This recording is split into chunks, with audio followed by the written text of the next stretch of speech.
আমি আওয়ামী লীগ নিষিদ্ধ করে দিব। নিষিদ্ধ করব কিসের প্রক্রিয়া করব?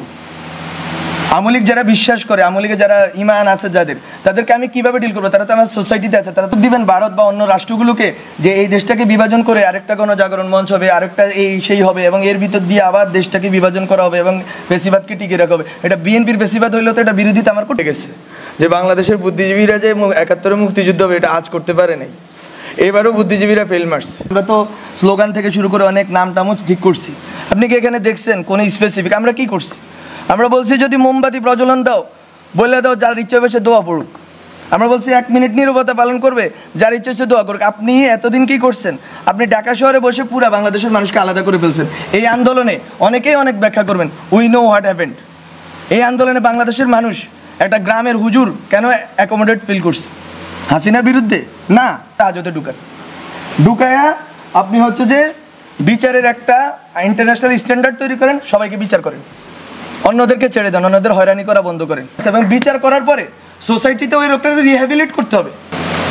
আপনি আরেকটা জামাত শিবির বানাইতে পারেন না। মিলবো কিভাবে আমরা? আমার নেশনকে আমি একযোগে এক জায়গায় দাঁড় করাবো কিভাবে? আপনি যখন ইউক্রেন কোয়েশ্চেন আছে, শশী থারুর এবং মোদির কথার ভিতরে কোনো ডিফারেন্স নাই। আর আমি যখন এখানে ইউক্রেনের কোয়েশ্চেন আছে, বিএনপি আমেরিকাপন্থী, ওই আওয়ামী লীগ হচ্ছে ভারতপন্থী বা রাশিয়াপন্থী। তো ডিজিপিআইয়ের কাজ না যে আপনাকে গুলি করা। ডিজিপিআই অথবা বাংলাদেশের যে এনএসআই বা যারা সিকিউরিটির, তাদের কাজ বেসিক্যালি কি? রাষ্ট্র মানে কি বুঝি আমি? রাষ্ট্র মানে রাষ্ট্রের আরেকটা শত্রু থাকবে, রাষ্ট্রের কোনো বন্ধু নেই। কী বলে বন্ধুরাষ্ট্র বলতে? একটা আইডিয়া, খুব অদ্ভুত আইডিয়া তারা আবিষ্কার করছে। বন্ধুরাষ্ট্র বলতে তো কোনো কিছু নাই। ওই মাইকের সামনে কথা বলার অভিজ্ঞতা আমার নাই। এখানে তো অনেকেই অনেক আলোচনা করতেছেন। এখন এটা হচ্ছে যে এটা একেবারেই হচ্ছে বুদ্ধিবৃত্তিক প্ল্যাটফর্মের মতো হয়ে গেছে। আমি আসলে আছি হচ্ছে যে কি বলা যায়, ত্রিশঙ্কু দশা বলতে যেটা আছে ওইটাই, মানে না বুদ্ধিবৃত্তিক জায়গাতে আছি না রাজনীতিক জায়গাতে আছি লিয়াজোতে। তো ফলত এই দুইটা জায়গাতে অনেক রকম, মানে এখানে আমি তো বেশি সৌভাগ্য হয় নাই অনেকের কথা শোনার। যেসব কথা শুনতেছি ওই মাঠের ভিতরের পরিস্থিতি, গভর্নমেন্টের ভিতরে পরিস্থিতি, পলিটিক্যাল সার্কেলের ভিতরে পরিস্থিতি এবং আরও অনেক জায়গাতে 3-4টে জায়গাতে পরিস্থিতি, কোনোটার সাথে কোনো মিল নেই। মিল নেই কেন আমি বলি, আমি ভাবছিলাম এই কথাটা শেষে বলবো, যে ওই সভা সাহেব একটা কথা বলে গেছে যে বাংলাদেশের বুদ্ধিজীবীরা যে 71-এ মুক্তিযুদ্ধ হবে এটা আজ করতে পারে নাই, এবারও বুদ্ধিজীবীরা ফেল মারছে। তো আমি বলবো যে এই ক্ষেত্রে খুব গুরুত্বপূর্ণ যে এইটাকে বুঝা, আসলে সময়ের সন্তান বলতে একটা আইডিয়া আছে, সময়টাকে বুঝা, এটা হচ্ছে আমাদের জন্য গুরুত্বপূর্ণ যে আমরা সময়ের ভিতরে কিভাবে সক্রিয় হব এবং আমরা কিভাবে সময়টাকে ধরব। আমি যদি বলি যে আমাদের এখানে যেই সার্কেলটা বেসিক্যালি এটা আমাদের একার কৃতিত্ব না অবশ্যই, কিন্তু যেই গাঠনিক শক্তি ছিল ওই গাঠনিক শক্তির ভিতরে সবচেয়ে গুরুত্বপূর্ণ জিনিস ছিল যে ভাবাদর্শিক বোঝাপড়া। এখন ধরেন না আমরা বলতেছি একটা পোস্ট ইডিওলজিক্যাল সিচুয়েশনে আছি, আমাদের কোনো ওইভাবে আমরা একটা তুহিন এখানে বলে গেল যে নির্দলীয় বলতে কি বোঝাচ্ছে, বাট অথবা এটাই নতুন কিনা রাজনীতি কিনা নতুনভাবে, বা আরও অনেকে অনেক কিছু বলছে। বাট মূলত হচ্ছে যে আমাদেরকে লড়তে হয়েছে কিসের বিরুদ্ধে, এটা আসলে আমাদের বুঝতে হবে প্রথমত।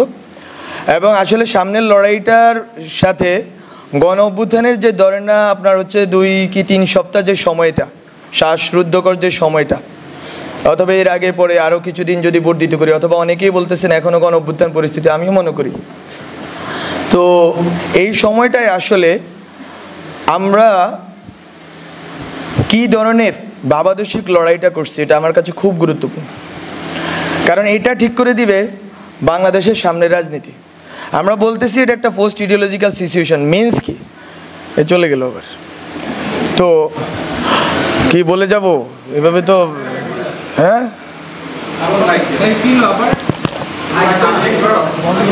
বাংলাদেশ রাষ্ট্রের মতো অবস্থা। এই চিল্লাই, হ্যাঁ চিল্লাই বলি,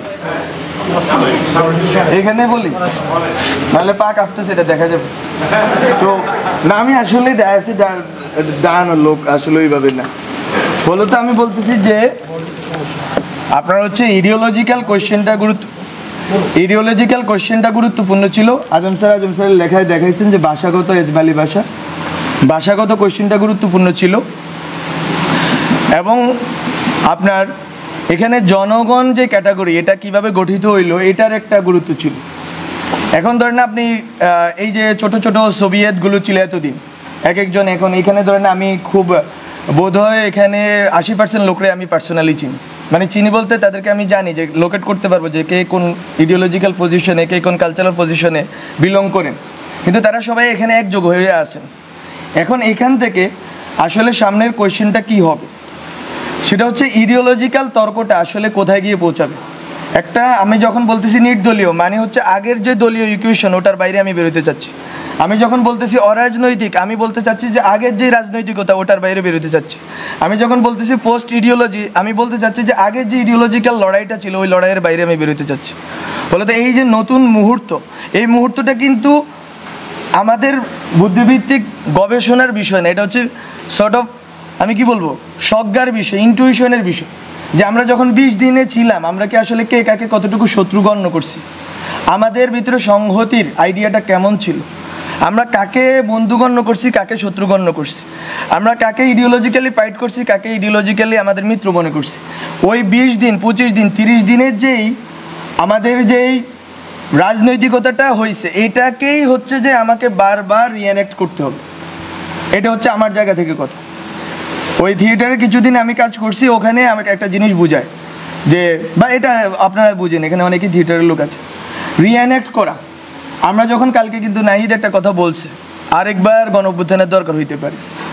আমরা জানি যে বিপ্লবের পরে প্রতি বিপ্লব আসে, এটা কিন্তু আমি লিখছি ইভেন বিপ্লব হওয়ার আগেও, যার একটা প্রতি বিপ্লব দিয়ে আসবে।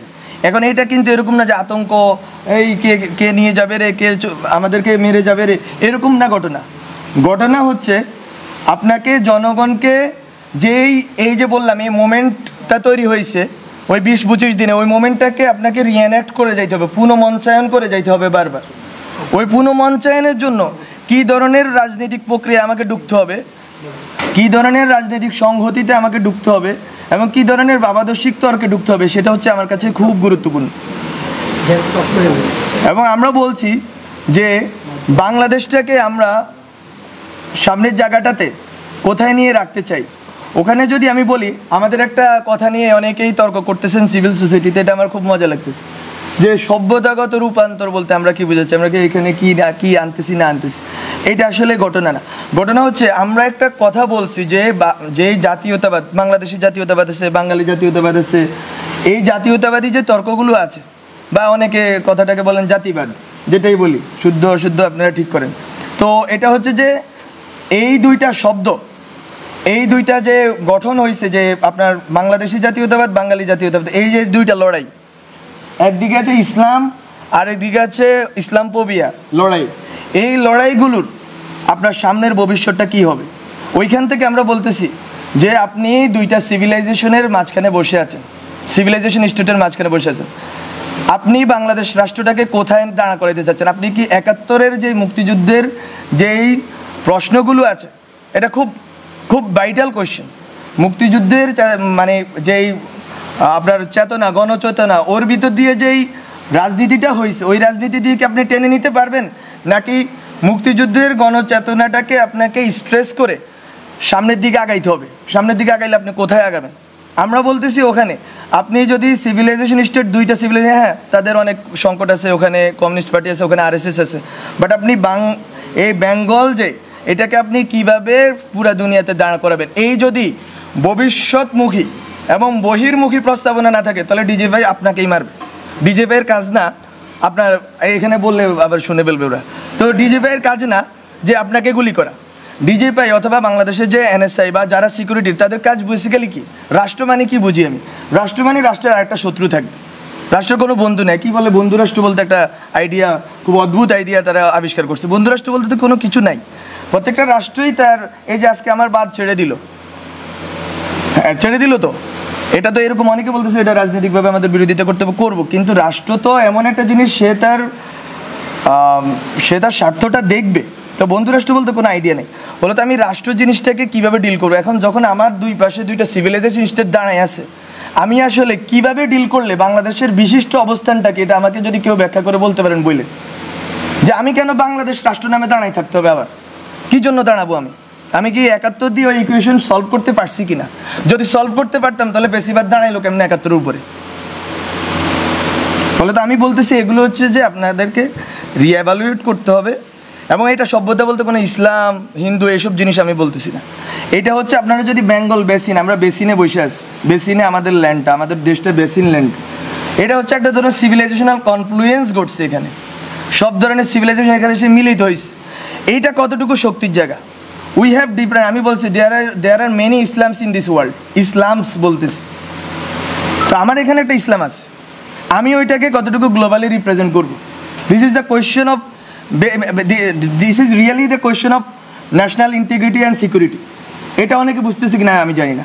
আমার এখানে যেই সেকুলার রাজনীতির কাঠামো আছে, এটাকে তো আমাকে ইনটেক্ট রাখতে হবে। এখন এই সেকুলার রাজনীতির কাঠামো কি সেকুলার আর সেকুলারিজম, এটা অনেক তর্ক আছে, তালাল আসাদে অনেকে পড়ে বেজে ফেলছে। কিন্তু সেকুলার আর সেকুলারিজমের তর্কে যে আমি এখনও পর্যন্ত ডিল করি নাই, আমি কি এই রাষ্ট্রটা সেকুলার করব নাকি সেকুলারিস্ট করব, অনেকগুলো তর্ক আছে। বলো তো আমি, এবং ওই সেকুলারিজমটা কি হবে? ওইটা কি 72 সংবিধানের সেকুলারিজম হবে, নাকি আমরা এখন যখন আমরা বলতেছি, আমরা অনেকেই বলতেছি যে নিউ কনস্টিটিউয়েন্ট অ্যাসেম্বলি লাগবে, কিন্তু তর্কটা দেখেন, খেয়াল করেন, সবাই বলতেছে 72 সংবিধানের কন্টিনিউটি। আপনি 71 ধরতে পারেন, কিন্তু 72 আমি মনে করি ধরতে পারেন না। আপনাকে 72-এর ব্যাপারে ক্রিটিক্যাল হইতেই হবে, এবং অনেকেই ক্রিটিক্যাল আছেন এখানে, রাজনৈতিক বর্গে অনেকেই ক্রিটিক্যাল আছে। বলো তো ওই যে রাজনীতিক যেই কাঠামোটা গঠিত হয়েছে, ওইটাকে তো আপনি চুড়ে ফেলতে চাচ্ছেন। চুড়ে ফেলতে চাইলে ওই সময় যে সেকুলারিজম আছে, এটাকে আপনাকে কিন্তু আবার রিডিফাইন করতে হবে। এবং নতুনভাবে এখন যে সেকুলারিজম আছে, সেই সেকুলারিজম, এখন তো সেকুলার মানুষ, আপনি কি এখানে ধরেন আন্দোলন, আমরা তো স্লোগান থেকে শুরু করে অনেক নাম টামও ঠিক করছি, আপনি কি এখানে দেখছেন কোনো স্পেসিফিক? আমরা কি করছি? আমরা বলছি যদি মোমবাতি প্রজ্বলন দাও, বলে দাও, যার ইচ্ছা হবে সে দোয়া পড়ুক। আমরা বলছি 1 মিনিট নীরবতা পালন করবে, যার ইচ্ছা সে দোয়া করুক। আপনি এতদিন কি করছেন? আপনি ঢাকা শহরে বসে পুরো বাংলাদেশের মানুষকে আলাদা করে ফেলছেন। এই আন্দোলনে অনেকেই অনেক ব্যাখ্যা করবেন, উই নো হোয়াট হ্যাপেন্ড। এই আন্দোলনে বাংলাদেশের মানুষ একটা গ্রামের হুজুর কেন অ্যাকোমোডেট ফিল করছে? হাসিনার বিরুদ্ধে না, বিকজ অফ দ্য ল্যাঙ্গুয়েজ। এটারে বলে সেকুলার ল্যাঙ্গুয়েজ। এতদিন সেকুলার বলতে আপনারা যেটা বলছেন, ওটারে হচ্ছে যে একটা মধ্যবিত্তের একটা বাবল, আর হচ্ছে আওয়ামী লীগের একটা কাঠামো। তো এখন আপনাকে এই যে প্রত্যেকটা বর্গকে রিডিফাইন করতে হবে। রাজনীতি নতুনভাবে করতে হলে আপনাকে প্রতিটা বর্গকে রিডিফাইন করে করে আগাইতে হবে। এবং এখানে অনেক কথা আসতেছে, কার কতটুকু স্টেক আছে না আছে। স্টেক সবারই আছে। এখন নাম ধরে ধরে বললে তো এখানে কেউ দাঁড়ায় থাকতে পারবেন না। 100 জনের উপরে, আমি তো যখন বন্দি ছিলাম বাসার ভিতরে, এই যে আপনার প্রথম 210 জন যখন এলো, তখন এর ভিতরে 84 জন হচ্ছে দিনমজুর, একজন আছে দিনমজুর এখানে। তো কিসের জনতা? আপনি হুজুর মারা গেছে, মাদ্রাসার হুজুর মারা গেছে কয়টা আপনি খোঁজ করেন? আছে কেউ এখানে? নাই। কিন্তু তো আপনি বলতেছেন ইনক্লুসিভ করবেন, সেকুলার করবেন, করতে পারবেন না। বলো তো আপনাকে আমি এই জন্য বলতেছি, ওই জনগণের যেই চেতনা, ওটা সেকুলারে, এটা নিয়ে দ্বিমত নাই। তো ওই চেতনাটাকে তো আপনাকে আবার রিএনেক্ট করতে হবে। ওই রিএনেক্ট করার প্রস্তুতিগুলো তো থাকতে হবে সোসাইটির ভিতরে, এবং ওই বোঝাপড়াটা থাকতে হবে। আমরা যখন কথা বলতেছি, আমরা বলতেছি যে সবাই এখানে কিন্তু এক ধরনের বিদ্বেষের ভাবের ভিতরে। সেখানে অনেক আওয়ামী লীগের লোক আসছে, আমি জানি, আমি চিনি অনেক, একেবারে আওয়ামী লীগের খাস লোক। ইভেন 5 আগস্ট তারিখে আওয়ামী লীগের পক্ষে বক্তব্য দিছে, এরকম লোক এখানে আসছে, অনেকে আসুক। কিন্তু কিভাবে আপনি 71-এর পর রিকনসাইল করতে পারেন নাই দেশটাকে? আপনি 71-এর পর দেশটাকে রিকনসাইল করতে পারেন নাই দেখে সেই যে পাক আছে, লুপ হোলসগুলো আছে, ওইটা ভেবে ফেসিবাদ দাঁড়াই গেছে। আপনি জামাত প্রশ্নটা আপনারা টিকে রাখছেন। বলো তো এখনও একই লুপ হোলস তৈরি হবে কিনা? আমি আওয়ামী লীগ নিষিদ্ধ করে দিব, নিষিদ্ধ করব, কিসের প্রক্রিয়া করব? আওয়ামী লীগ যারা বিশ্বাস করে, আওয়ামী লীগে যারা ইমান আছে যাদের, তাদেরকে আমি কীভাবে ডিল করবো? তারা তো আমার সোসাইটিতে আছে, তারা তো নাগরিক। একটা টার্ম নিয়ে অনেকেই বিরোধিতা করতেছেন, ছাত্র নাগরিক কেন বলতেছি? বিকজ আমি স্টেট চাই, স্টেটে সিটিজেন থাকে, পিপল অবশ্যই থাকে। পিপল তো কাঠামো, প্রথমকার কাঠামো। আমি বলতেছি এটা ভবিষ্যমুখী হিসাবে, এটা নিয়ে আমরা আরেকটা তর্ক আরেকবার করবো। কিন্তু আমি বলতেছি যে এখানে আওয়ামী লীগের যে লোকগুলো আছে, তাকে আপনি কীভাবে রিকনসাইল করবেন? আপনি কি আরেকটা সুযোগ দিবেন ভারত বা অন্য রাষ্ট্রগুলোকে যে এই দেশটাকে বিভাজন করে আরেকটা গণজাগরণ মঞ্চ হবে, আরেকটা সেই হবে, এবং এর ভিতর দিয়ে আবার দেশটাকে বিভাজন করা হবে এবং ফ্যাসিবাদকে টিকিয়ে রাখা হবে? এটা বিএনপির ফ্যাসিবাদ হইলেও তো এটা বিরোধিতা আমার করতে হবে। ফলে তো এই কোয়েশ্চেনগুলো আপনারা মাথায় রাখেন যে রিকনসিলিয়েশন প্রসেসটা কী হবে এই নেশনের, এই দেশের মানুষগুলো একজোট হবে কিভাবে, এই দেশের মানুষগুলো এই যে 20 থেকে 25 দিন একটা ধারণাকে একটা জায়গায় এসে একমত হয়ে গেছে এবং ওখানে কোনো বিভাজন ছিল না, ওই বিভাজন এই যে ছিল না এটাকে আপনি রিএনেক্ট করবেন কিভাবে, আমি বারবার এই কথাটাই বলবো, রিএনেক্টমেন্ট নিয়ে ভাবতে হবে। এবং এখানে এখানে এই যে কথাগুলো বললাম, অনেক অগোছালো কথা বললাম, বেশি কথা বলার নাই, কিন্তু আমি বলবো যে আমরা একটা কোয়েশ্চেনকে ডিল করছিলাম যখন আমরা বিভিন্ন আড্ডা চক্র পাঠচক্র করছি যারা আন্দোলন নেতৃত্ব দিচ্ছে তাদের সাথে, সেটা হচ্ছে আমরা তখন দেখতাম যে বিএনপি 31 দফা দেয়, 28 দফা দেয়, ওটা দফা দেয়, কিন্তু কোথাও সমাজ নিয়ে কথা নেই, সবাই রাষ্ট্র নিয়ে ব্যস্ত। রাষ্ট্র কি এমনি তৈরি হয়ে যায় বায়বীয় জিনিস, সমাজের ভিতর দিয়ে তো রাষ্ট্রটা গড়ে উঠবে। এখন আপনি সোশ্যাল ফেসিজম রাইখা কেমনে আপনি রাষ্ট্রীয় ফেসিজম দূর করবেন? সোসাইটির ভিতরে যে ফেসিজমের যে বিভিন্ন প্রবণতা, সেটা ধর্মীয় জায়গা থেকে হইতে পারে, এটা বিভিন্ন চেতনাগত জায়গা থেকে হইতে পারে, এটা ঐতিহাসিক বিভিন্ন স্মৃতির কারণে হইতে পারে, সেই জিনিসগুলোকে আপনারা না ডিল করে রাষ্ট্রকে কীভাবে ফেসিস্ট মুক্ত করবেন? আমরা কিন্তু এই কোয়েশ্চেনটা করছি এবং ওই জন্য আমরা দুইটা টার্ম বলছি যে দায় ও দরদের সমাজ চাই, ওগুলো টার্মিনোলজির খেলা, আপনারা অন্য নামও দিতে পারেন ওগুলোর, কিন্তু কথাটা এখানে যে মিলবো কিভাবে আমরা, আমার নেশনকে আমি একযোগে এক জায়গায় দাঁড় করাবো কিভাবে?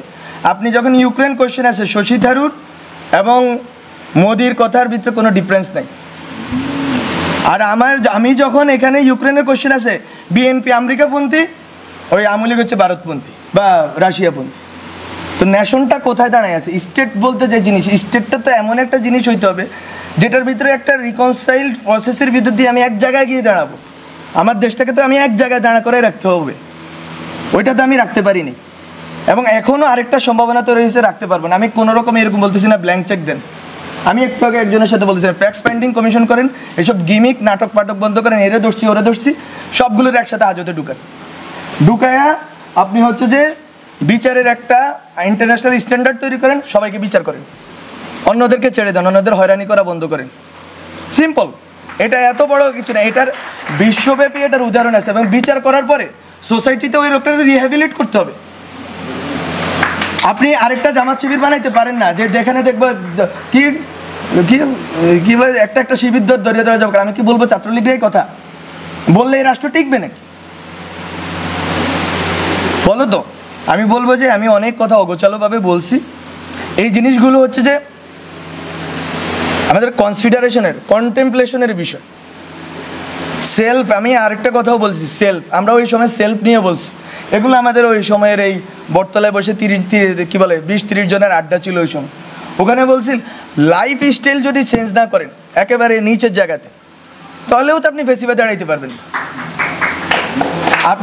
আপনার লাইফ স্টাইলের ভিতরেও ফেসিজম আছে, ফলত আপনারা উপরিকাঠামো থেকে ফেসিজম দূর করবেন, সংবিধান সভা বানাবেন বা মানে অনেক তো খেলা আছে, গঠন আরও অনেক কিছু করবেন, কিন্তু জনগণ ব্যক্তিটা কোথায় আছে? ব্যক্তি মানুষের যে হাজার হাজার, এখানে অনেকে কথা বলতেছে এই যে ভাই বললো ইম্পালসিভ হয়ে গেছে তরুণদের ইম্পালসিভ জিনিস, আরেকটা কথাও আছে এটার পিঠে, যে তরুণরা তো ট্রমাটাইজডও হয়েছে। ঢাকা শহরের লাখ ঢাকা শহরের না, মফস্বল বিভিন্ন এলাকার তরুণরা ট্রমাটাইজড হয়েছে, আপনি তাদের ট্রমা কীভাবে ডিল করবেন? এই মানসিক স্বাস্থ্যের সমস্যা আপনি কীভাবে ডিল করবেন এই নতুন রাষ্ট্র? ফলে তো অনেক কোশ্চেন আছে, কিন্তু এই যে ব্যক্তি পর্যন্ত তো পৌঁছাইতে হবে। ব্যক্তি সমাজকে আমি পরিগঠন করলে আমি রাষ্ট্রকে এদিক ওদিক করতে পারবো, কিন্তু রাষ্ট্র আবার আমি সার্বভৌম করবো কিনা ওই তর্কেও আমাকে থাকতে হবে। রাষ্ট্রকে আমি আবার সার্বভৌম করে ফেলবো কিনা, ফলে তো অনেক অগোছালো কথা বলে ফেলছি, ক্ষমা করবেন, আমি অনেক ছোটো মানুষ, তো এতটুকুই কথা। আপনাদের সাথে আরও কথা হবে, কিন্তু আমি বলে রাখলাম যে আন্দোলনের ভিতর, গভর্নমেন্টের ভিতর এবং সামাজিক বা রাজনৈতিক পরিসরের ভিতরে অনেকগুলো তর্ক আছে যেটা আসলে খাপ খায় না। এই খাপ খাওয়ার জায়গাটা তৈরি করতে হবে যাতে আমরা সেম পেজে থাকি এবং বাংলাদেশ রাষ্ট্র নিয়ে আমাদের যে স্বপ্নটা আছে, স্বপ্নটা একটু বড় করে দেখতে হবে। এইটা যতদিন, আমি শুধু একটা কথা বলে শেষ করি, কেন আমরা সভ্যতা রাষ্ট্রের কথা বলতেছি, যতদিন আপনি বাংলাদেশ রাষ্ট্রের ভিতরে থাকবেন ডিজেপি এনএসআই আপনাকেই মারবে। আর যদি আপনি মনে করেন বাংলাদেশ রাষ্ট্রকে আপনি গ্লোবালে দাঁড় করাবেন, তাহলে ভিন্ন ঘটনা ঘটবে। এটা সিম্পল স্ট্র্যাটেজিক্যাল কথা। মানে আপনার আমার ঠিক করার কথা, আমি বাংলাদেশ রাষ্ট্রকে কোথায় দেখতে চাই, ঠিক আছে।